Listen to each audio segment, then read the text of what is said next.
Okay, buckle up, buckaroos. This is going to be a long one. So, after you should have read chapter 6 in Rourke by now. And what I'm basically going to do is hit the highlights and try and better connect and better explain this basically 20-year period leading up to the outbreak of the American Revolution. Now, the American Revolution, like all major historical events, did not just fall out of the sky. Like George Washington, Ben Franklin, Thomas Jefferson didn't just wake up one day and be like, you know what, we should be independent. This was a gradual process that ultimately saw the British colonies in North America transform from being happy, contented, and willful subjects of the British Empire to a collective that desired to break away and become independent from their mother country. So, to start with, and we kind of ended the previous unit over British North America with these big takeaways. So in the early 1700s, these are just a few important things to understand about what the British North America was like at this time. So all colonies had some experience with self-government. Either through things like New England town meetings, colonial assemblies, like the Virginia House of Burgesses, whatever. But all of the colonies had some limited experience with self-government. And basically, they saw this as one of their intrinsic rights as British citizens. The belief that they had the right to govern their own affairs. Similar to how in England, the country and the people are represented by their elected members of parliament. In the colonies, they were represented by the people they elected to their colonial assemblies and through their town meetings. And Britain, for the most part, let this happen simply because it was too inefficient for them at this time to dedicate the resources they would need to rule with more of an iron fist or exert more direct control, over the colonies. Again, Great Britain was some 3,000 miles away from British North America. It took, on average, between 9 to 10 weeks to cross the Atlantic one way. So if you figure something happens in the colonies, it takes like 2.5 months for the news to get to England, and it takes another 2.5 months for England's response to get back. You're looking at least 5 to 6 months between communications. That's too long. It's too inefficient to effectively govern these colonies. So because of that, Britain allowed them to have a degree of local control. The colonies also became incredibly wealthy because of their trade with the British Empire. All three regions of the colonies formed a part of what is often referred to as triangular trade, the system of mercantilism that developed in the Atlantic world between Great Britain, the American colonies, and Africa. And because of this trade, the colonies were able to develop and enrich themselves to a pretty high degree, to the point where the average American colonist had a higher standard of living than the average European. They had one of the highest standards of living in the world at this time. And the main evidence we have for that is the fact that most colonists had disposable income. They had money left over and resources left over that they could use to either buy or trade for luxury goods. They were able to get all of the necessities for life and then they would still have stuff left over that they could use to purchase luxury goods that would be imported from Great Britain. And this put the average American, because of this ability to consume at such a high level, it put the average American colonist at a higher standard of living than the average person back in Britain. Also, what's important to note is that culturally, Americans viewed themselves as British citizens. Again, while they were developing a more uniquely American cultural identity separate from Britain, they were still proud to be a part of the British Empire. They viewed themselves as British citizens. They took pride in that. Again, Great Britain at this time was the most powerful empire in the world. They were proud to be a part of that empire and to be a part of what they viewed as the grand tradition of a more enlightened government. Because Britain, notably separate from all the other European monarchies, had parliament. Britain had a degree of representative government. Britain was not absolute monarchy, it was a constitutional monarchy, which separated it and made it a bit more in line with the ideals of the Enlightenment that, as we'll see when we get to things like the Declaration of Independence, the Constitutional Convention, that the colonists highly esteemed these values and these beliefs and took them to even further levels in depth later on. However, since Americans viewed themselves as British citizens, they believed they were entitled to the rights of Englishmen. The rights including self-government, notably that taxes cannot be levied without the consent of the party being taxed. This was the main principle behind one of the foundations of the English government, the Magna Carta, which stated that the king cannot levy a tax by himself. He needs the consent of, in that case, the nobility. But in the case of Parliament, or in the case of Great Britain in the 1700s, Parliament could levy taxes. The king could not. Parliament could levy taxes because these were elected members to represent the people. So in a way, the power resides within the people and the representatives of the people to tax themselves. And what we'll see develop over time is that Britain had a very different view of its American colonists. The British did not view the Americans as British citizens, and they did not view them as possessing the rights of Englishmen. So this difference of opinion, these different viewpoints really come to a head later on in the 1700s as they are arguing and advocating for different things in government. Okay. Now, at the midpoint of the 1700s, 1750, North America was fairly heavily colonized. There was this large tract up here and like the Rocky Mountains and the Great Plains up into Canada and getting up into Alaska that was uncolonized and unsettled. But most of North America was colonized and settled. As you can see, Spain had a giant part, Spain having Florida, Central America, Mexico, California, and even claiming land all the way up along the coast into Alaska. In the eastern part, you have competing claims of Great Britain and France, where you have the French region known as New France, up in Canada along the St. Lawrence River Valley and the Great Lakes, and getting down here into what is called the Ohio country. And then you have the competing British claims of basically what will become the United States here, and you've got Nova Scotia and land surrounding Hudson's Bay.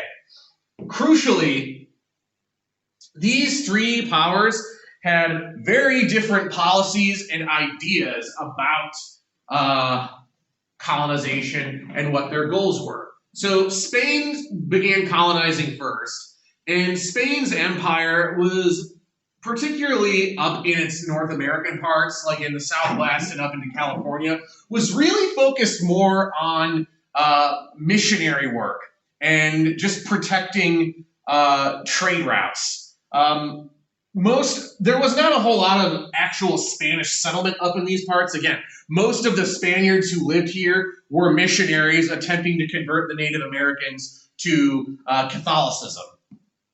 The French didn't really settle or develop their region at all. They colonized primarily just for access to natural resources, in particular, as will become important, fur. The French wanted control of the fur trade and didn't really want to do all the extra work of settling or developing their colonies for something that they really didn't need all that settlement to have. And the French really prioritized establishing trading posts and forts to basically secure their territory and have outposts in their land that they would then use to trade with Native Americans. So the French, of the three, had the best relationship with Native Americans because the French weren't settling, so there weren't really any land disputes. The French were perfectly fine to let Native Americans basically keep doing what they were doing on their land because they weren't conflicting with anything really. Furthermore, the natives were really good at catching the furs and keeping them intact in ways that the French desired. And the French viewed that as it's much easier to just trade with the Indians for the things that we want, for the resources that we want, and just give them things that they can't get elsewhere, things like firearms, manufactured goods, things like that. And we can just benefit each other, and we don't have to have this conflict between us. We can benefit each other. It was actually pretty common for a lot of French fur traders to live and at least study and adopt parts of Native American culture and even marry Native women. So the French had by far the best relationship with the Native Americans. This becomes important. The British, by contrast, prioritized settlement. The British viewed their colonies, particularly their Atlantic colonies, as regions primed for settlement and development. Remember, Britain was overpopulated. They had a land shortage. They were land poor but labor rich. They had to find a way to get all of these extra people out of England and basically get them doing something so they weren't taking up space and taking up resources back in Britain.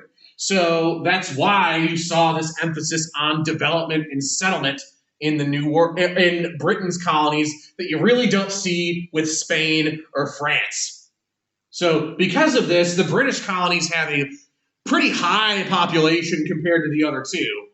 But also, it puts them in greater conflict with the Native Americans because of land. They're constantly searching for more land as more and more colonists basically are either born or immigrate. And because of this desire for land, it puts them in conflict with Native Americans.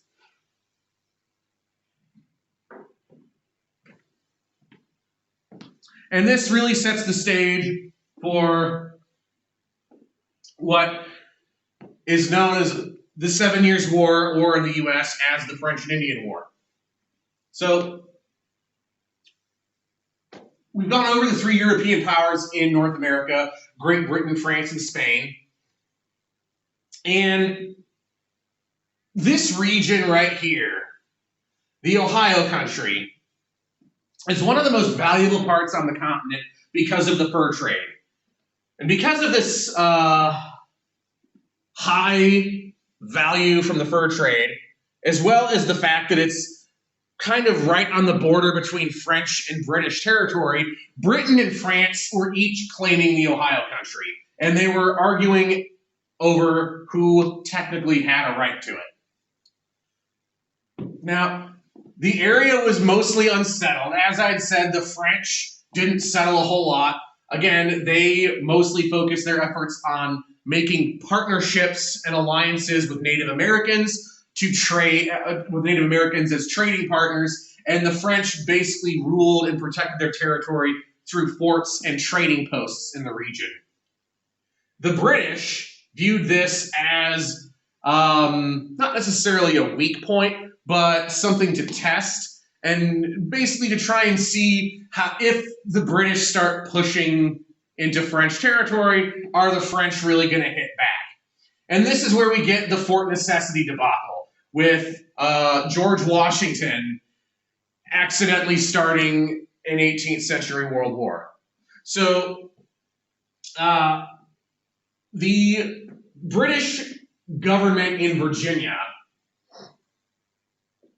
decides that they should start testing the French resolve, basically start seeing how far can we push the French before they hit back. And basically see if we can push them a bit farther, we might be able to kind of just steal some of their land and take some of their territory and get in on that fur trade. And to do this, George Washington is sent in to lead an expedition of Virginians and Native American allies into the region to basically make their presence known to the French and kind of see what they do about it. This goes horribly wrong when Washington's crew, without his order, attacks a group of French soldiers and kills them. And Washington realizes that, oh crap, this is going to get bad. We need to do something quick so that way we don't get instantly wiped out. A makeshift fort nicknamed Fort Necessity is built, where Washington is quickly surrounded and defeated by a much larger French force, basically looking for revenge. Washington surrenders, and this inaugurates the 7 Years' War, or, again, the French and Indian War. And again, we've got just a painting of the French and Indian War and a painting of a young George Washington. I think he's in his 20s at this point. He's a pretty young guy. So, as the 7 Years' War starts breaking out, and particularly as the French and their native allies begin attacking the frontier settlements of the British colonies in North America, the colonists realize that this is not good, and that they need to do something to try and hold out until the actual professional British military can get there and kind of take over, or at least start fighting back to a degree. So in June to July of 1754, a meeting is held in Albany, New York, referred to as the Albany Congress. Representatives from 7 colonies attend, along with some members of the British government who are there specifically to attempt to negotiate with Native Americans, and members of the very powerful Iroquois Confederacy, a group and a union of several pretty powerful Native American tribes in the region of around upstate New York and Canada. And basically, the whole point of this is to try and get the British and the colonies some Native American allies to try and better combat the French. And the Iroquois, notably, are enemies of the Native Americans allied with the French. And this part actually works. The members of the Iroquois do agree and do form an alliance with the British. But what's also important here is you have 2 colonial leaders who are in attendance, Benjamin Franklin and Thomas Hutchinson, who present a plan arguing that Britain should form a unified colonial government. The intention being that a unified colonial government with basically, instead of each of the 13 colonies having their own colonial assemblies and stuff, instead you've got one overarching government of the colonies, and that government will be able to deal more effectively with the Native Americans and also better respond to the military crisis with the French because power and leadership is centralized. Nobody else really likes this idea, but This is an important part in the conversation with. This is an important part, or an important. There we go. An important stop. That's what I was looking for. An important stop on the road to independence, because this is the first time anyone is really putting forth an argument that the colonies should become united politically, should unite politically, and have a unifying political body ruling over them, separate. That's not like King George or Parliament. So again, this fails. So the 7 Years' War is one of the more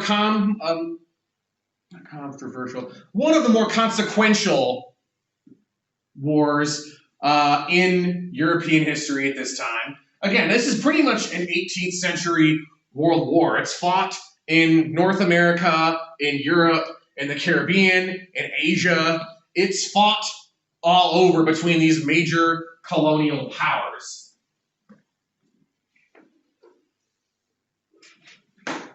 And right off the bat,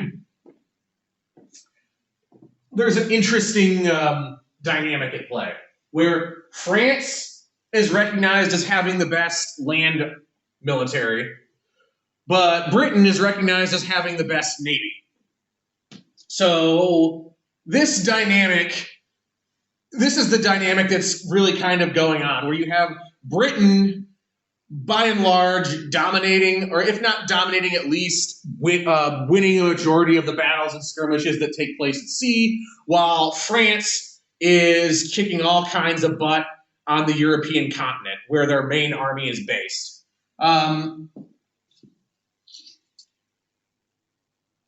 In response to this dumpster fire that one George Washington inadvertently started, Britain realizes that North America is going to be a pretty extensive battleground. So they respond to Fort Necessity by sending an extensive number of British soldiers over to the continent under the command of General Edward Braddock. And this does not work out at all, really. Braddock plans a major expedition deep into the Ohio country to target one of the main French strongholds, Fort Duquesne. His column of troops, basically his army is ambushed on the way by the French and Native Americans, and they get the crap kicked out of them. Braddock himself is even killed in the battle, and this sets back British efforts to win the war in North America by a lot. Again, a large number of their soldiers are killed, captured, or wounded. Their commander in the region is killed, and they're effectively pushed out of the Ohio country by the alliance between the French and the Native Americans. Back in Europe, sides begin developing and alliances begin forming, where Britain forms an alliance with Prussia, which is part of present-day Germany, and Portugal, while France allies with Spain, Russia, and the Holy Roman Empire, which is the rest of present-day Germany.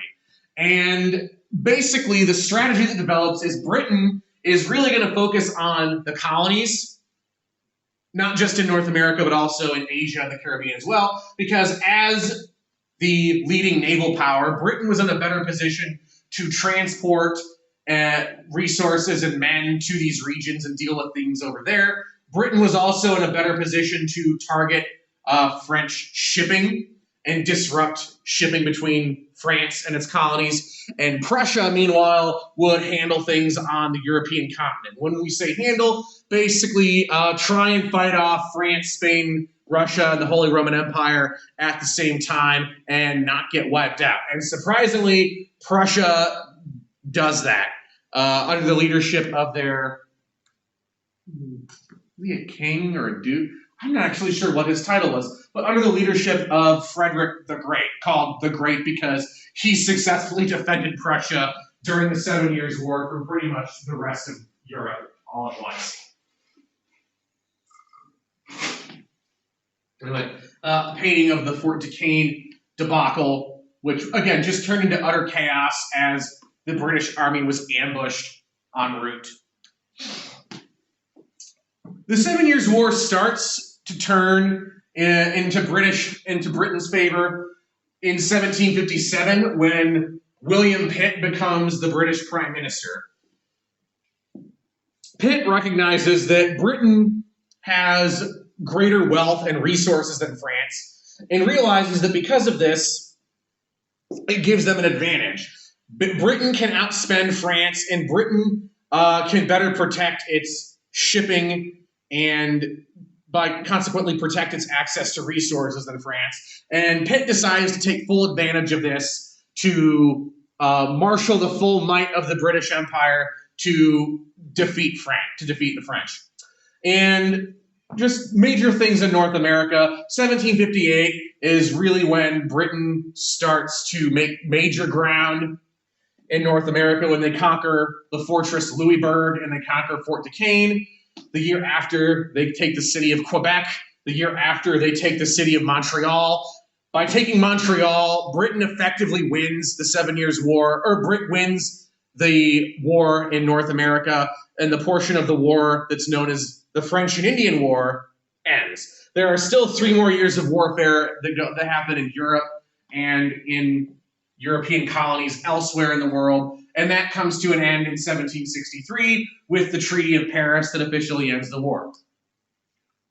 Again, pretty famous painting of the Battle of Montreal, which is one of the more unique battles in history where the lead commanders of both opposing armies die in the battle, and this is a painting of the death of General Wolfe during the Battle of Montreal. Even though Wolfe's army would eventually win the battle, Wolfe, the British commander, did ultimately die, as did the French commander.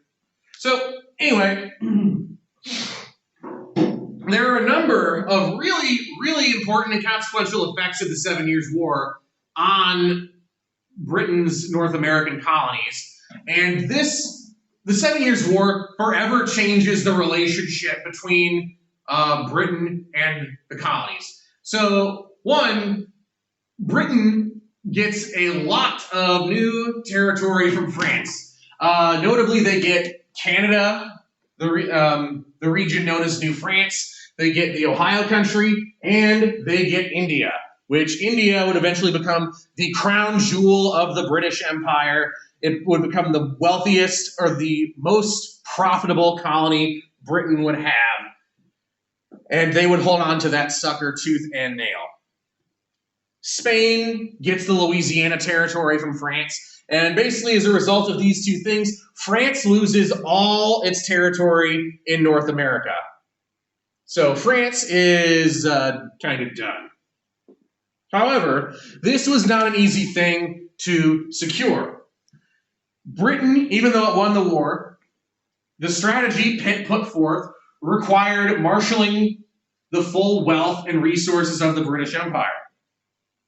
As a result of this, Britain acquired extensive war debts and began really starting to kind of low-key freak out about how they were going to pay them off.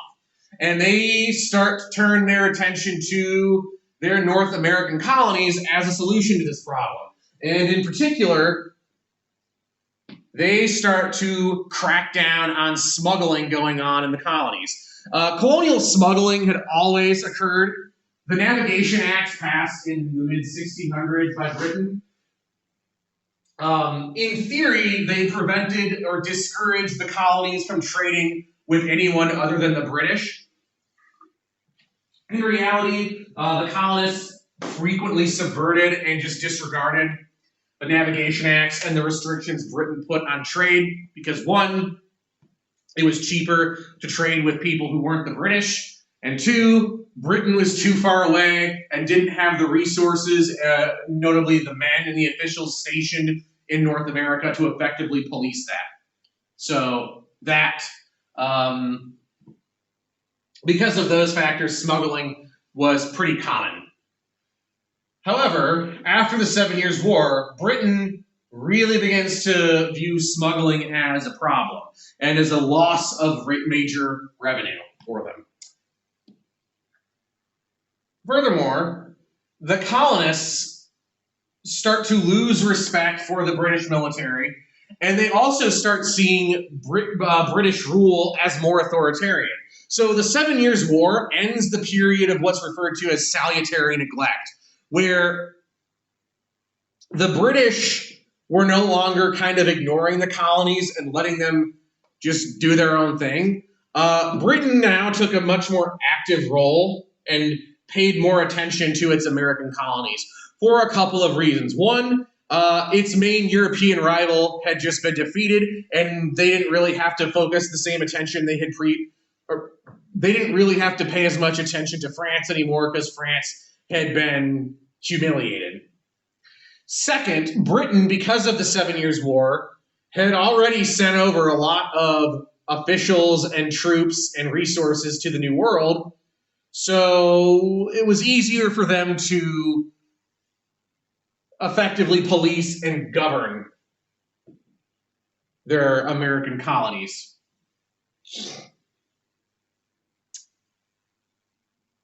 There is a major group that is left out of the negotiations with, or the negotiations in Paris that ended the 7 Years' War, and that was the Native Americans, the Indians of the French and Indian War. As one Native American commander notably said, the British did not negotiate a peace with us. As far as we're concerned, we are still at war. We don't care if the French are gone. We don't care if the British say they own this land. We, in the eyes of this tribe, in the eyes of my people, we are still at war. And this really kicks off, this sentiment takes fire in the form of Pontiac's Rebellion, which was a Native American revolt in 1763 in the Ohio Country, led by Chief Pontiac against the British. And Pontiac's Rebellion just really wears the British out. They're tired of fighting. They're like, they had just signed the peace with France and the other European powers, and now they've got to deal with the Native American revolt. They really just want this stuff to end so they don't have to keep hemorrhaging money in the New World, and so they can just be peaceful. So to appease their new Native American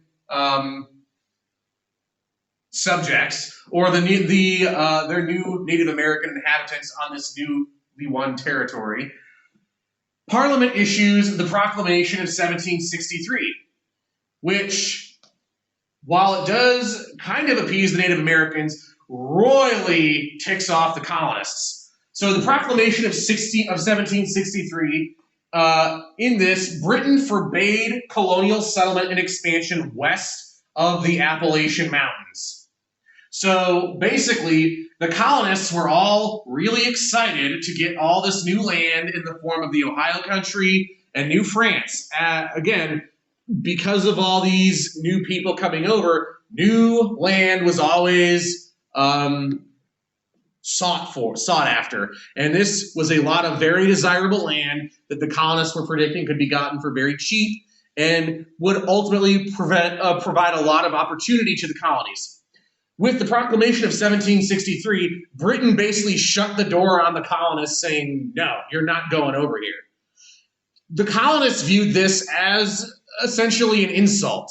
Their argument was, we fought alongside you, we helped you, we won this land for you, we fought alongside you, we died alongside you, we fed you, we housed you, we equipped you.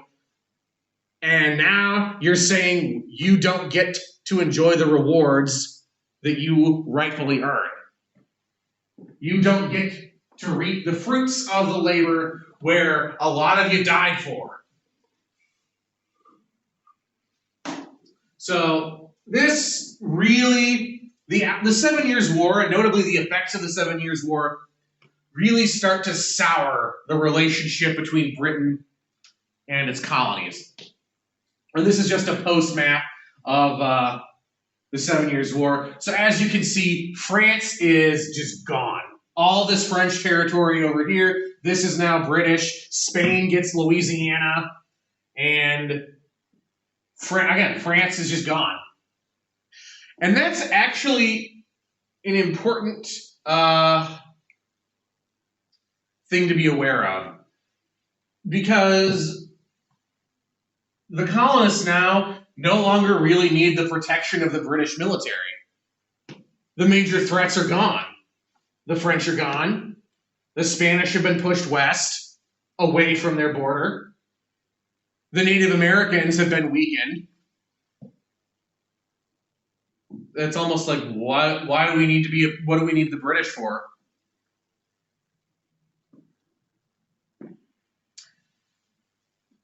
In the immediate post-war period, the main concern for the British government was, how do we pay off this war debt? And this is where, into this potential economic crisis, comes new Prime Minister George Grenville. And Grenville brings with him the idea that the war, especially in North America, was fought primarily for the benefit and protection of Britain's colonies. It's only fair and fitting that the colonies shoulder the burden of, or shoulder the cost for it. So this radically changes the way Parliament had been acting with their colonies, to the point where now they're starting, the government starts to view them as a revenue source, a way to raise funds, through taxation. And Grenville's first foray into this minefield was what is known as the Sugar Act. Really, it's the Revenue Act of 1764, but it's called the Sugar Act. And really, the point of the Sugar Act was to encourage the colonies to pay the molasses tax. So this is, again, the first attempt by Parliament to directly tax the colonists. I don't know if you could hear it. Bramlett was just singing in the hall. Anyway, so this was the first time by Parliament to directly tax the colonies. And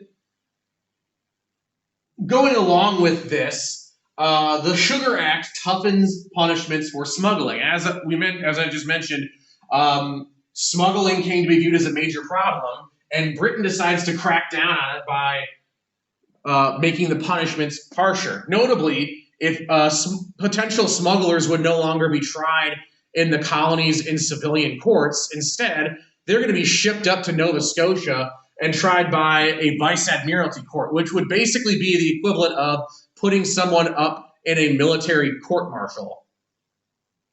So punishment was a lot harder to avoid conviction that way. So needless to say, the colonists freak out and get all up in arms over this, because to them, this was a violation of two central foundational rights of Englishmen. They're being taxed without being represented. There is no colonial representative in Parliament. And yet Parliament is now imposing a direct tax on the colonies. And two, people are being, like civilians were being denied jury trial. They were being denied their right to a trial by their peers, and instead being shipped away to effectively be court-martialed. So this does not go over well in the colonies. And the Stamp Act in 1765 just throws fuel on the fire. The Stamp Act levies a tax on official documents.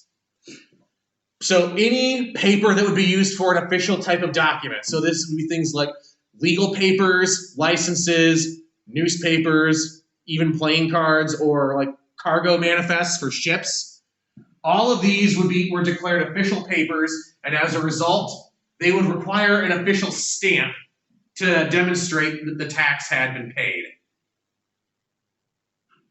And once again, the colonists argued this violates our rights. You are imposing a tax without our consent. We are not represented in Parliament, and you're taxing us. This is where the whole argument of no taxation without the line "no taxation without representation" comes from. That their main argument was that these taxes, the fact that we're being taxed without representation in Parliament, it violates our basic rights. And this is a political cartoon from the era, illustrating the animosity of the colonists towards the Stamp Act. Again, you've got a mock-up of a royal stamp being depicted as a skull and crossbones, as this act was viewed as essentially the death of liberty. Enter Charles Townshend.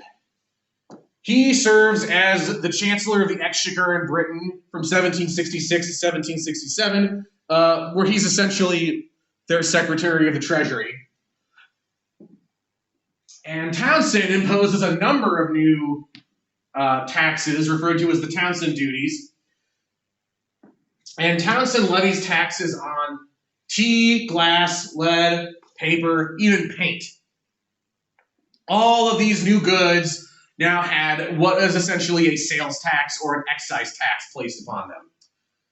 And what further angered the colonists was that the revenue earned from these taxes would be used to pay royal governors. And the colonists viewed this, probably correctly, as a means of freeing the royal governors from colonial influence. Up until this point, the colonial assemblies and legislatures advocated the salaries and paid the salaries for royal governors. And because of that, the royal governors had to essentially stay on the good side of the colonial assemblies if they wanted to get paid. With their pay and salary coming directly from the British government, now all of a sudden the royal governors don't really have to care what the colonists think of them, because their livelihood is now secure, apart from colonial consent. So both of these acts are viewed as restricting home rule, the notion that we are entitled to self-government and to govern affairs that concern only us ourselves. And in response to this, we see a varied a variety of different forms of protest, both peaceful and violent. And on the peaceful side, you have things like boycotts of British goods, where colonists are saying, fine, you're going to make me pay taxes on these new British goods. I'm just going to stop buying them. I don't need to buy these luxury goods from Britain. I can go without. And I would rather just go without just to tick you off. This is also where you start to see the beginning of, or the intensification of the homemade mindset, where basically colonists started to view making necessities at home as opposed to buying them from Britain or buying British imports was viewed as patriotic. It was the patriotic thing to do, to boycott Britain. You also had non-importation agreements implemented by various merchants who just straight up told Britain, look, we're not going to import any of your goods. On the violent end of the spectrum, you have things that were done by groups like the Sons of Liberty. Things like rioting, destroying the houses and businesses of royal officials and perceived loyalists to the crown, and even outright harassment and acts of violence being committed against royal officials. I mean, they threatened to kill multiple tax collectors and stamp distributors if they did not resign their posts, and most of the time they did. I remember the book even mentioned one guy that they literally started burying alive, and they only stopped when he finally said he would resign. So protests against the British embargoes got violent as well, got very violent. And you see that reflected in their, actions. 1770, things get even more tense with the Boston Massacre.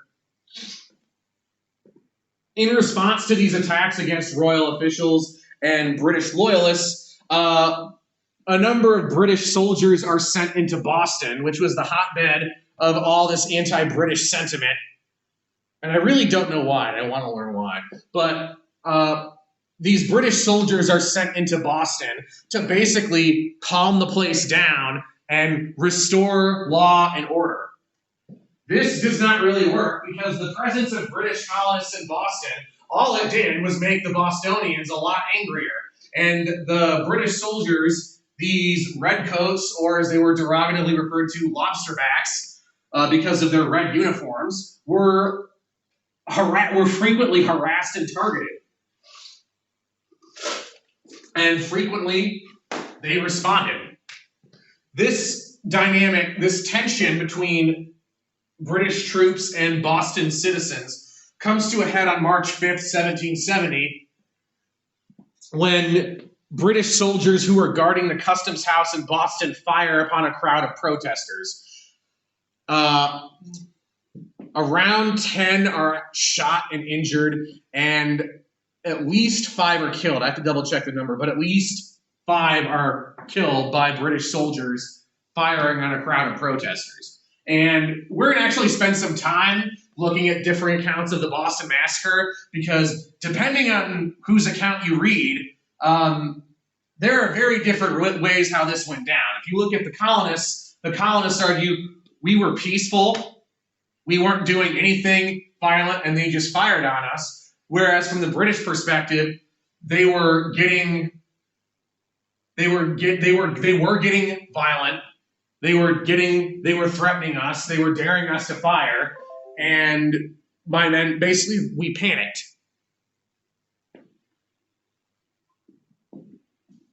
Ultimately, that view is the view that won out. The British soldiers were successfully defended at their murder trial by John Adams, of all people, and they were acquitted of murder. Next major event, the Boston Tea Party. And after the Boston Massacre, there are a few years of calm, but 1773, tensions flare up again with the Tea Act. Parliament lowers taxes on tea that was imported from the British East India Company.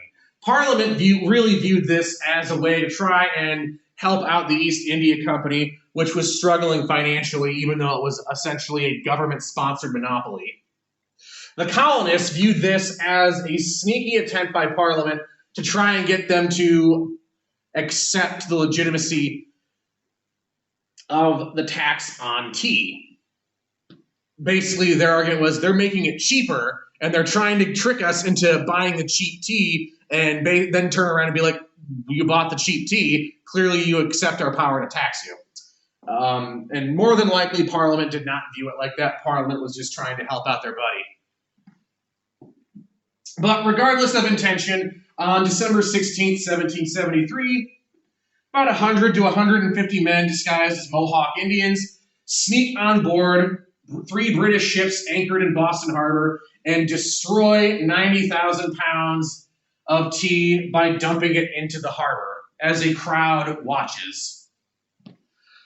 And this is really the straw that breaks the camel's back. In response to the Boston Tea Party, Parliament decides they are done with all of Boston's crap, and they're going to make an example out of Boston and Massachusetts to basically put the colonies back in line and be like, you're gonna know your place, okay? You're a colony, and you're gonna do what we tell you to do. So into this come what Parliament calls the coercive acts, what the colonists call the intolerable acts. These were a series of initially 4, although with the Quebec Act The Quebec Act is usually lumped in here as a fifth. These are 5 acts of Parliament passed pretty quickly together that were designed to punish Boston, punish Massachusetts, and make them an example for the rest of the colonies about how to behave. First one of these, the Boston Port Act, effective June 1st, 1774. Boston Harbor would be closed to all shipping until the entire price for all the destroyed tea was repaid. Act 2, the Massachusetts Government Act. The royal governor was granted more authority. Notably, all elected colonial officials were removed from office and disbanded, and the royal governor got the power to appoint all colonial officials. So people like judges, sheriffs, the attorney general, all of these people that used to be appointed or elected by the colonists are now appointed directly by the governor. The Impartial Administration of Justice Act. Royal officials, if they commit crimes in Massachusetts, will not be tried by a Massachusetts jury. Instead, they will be shipped back to Britain to face trial, which was essentially a way of saying they're not going to get in trouble. So if another Boston Massacre happens, the soldiers are not going to get in trouble for it. The Quartering Act, Act 4, British soldiers could be housed on private property. Civilians could be forced to house or quarter British soldiers that would be sent to maintain law and order in Boston and Massachusetts in general. And lastly, the Quebec Act, which was kind of viewed as a slap in the face by Massachusetts, where as their liberty was being taken away, Quebec basically won the right to be governed under French civil law as opposed to British law, and they were also allowed to remain Catholic. And to oversee all of this, General Thomas Gage was appointed the military governor of Massachusetts. So Massachusetts is placed under a full-on military, is effectively placed under military occupation by Parliament. They are done messing around. And the colonies, this freaks out, actually kind of does the opposite effect. It freaks out all 13 colonies. They're all like, if they can do this to Massachusetts, what's to stop them from doing this to us? So this is the formation of the Continental Congress, where the first Continental Congress meets in Philadelphia in September 1774 to basically try and find a civil way to address the colonial grievances towards Great Britain, to let them know that, look, we like being British, we want to be a part of the British Empire, but stop violating our rights. Again, independence was not even floated during this period. The general consent was, we wish to remain British subjects, but Britain does not have the power to levy internal taxes on us. We have the rights of Englishmen, and you do not have the right to violate them. No taxation without representation. Britain's response was pretty harsh, but it was very direct. You're not British citizens. You're colonists. You are not entitled to the rights of Englishmen, first off. And secondly, Parliament does represent you. Even if you don't vote for members of Parliament, even if you don't have a direct member of Parliament to represent you, Parliament still represents you. So shut up and act like an adult. Needless to say, they kind of reached an impasse. An impasse that was broken on April 19th, 1775, when General Gage sends out a division of troops to seize stores of gunpowder at Concord. On the way, battles break out between American militia and British regulars at Lexington and Concord. And this inaugurates outright full-on war between Great Britain and its North American colonies. Once the shots are fired at Lexington and Concord, Britain's interpretation is the American colonies are now in a state of open rebellion and we are cracking down. And the colonies start really rethinking their relationship with Britain. Again, they want to be British. They want to stay a part of the British Empire. But they're also not going to take the fact that British troops are fighting with their militia lying down. And this is really the stage we come into in 1775 when the debate over how do we do, like, what do we do? Like, how do we respond to all this? How do we respond to being at war with the most powerful country in the world and at the same time protect our rights? And that's the question that is deliberated and debated for the next really 2 years. It's, again, 1775. Declaration of Independence doesn't come out for, what, another year and a quarter. So, I told you this was going to be long. If you have questions, bring them Tuesday. I'm looking forward to having you guys in class on Tuesday. And have a good weekend.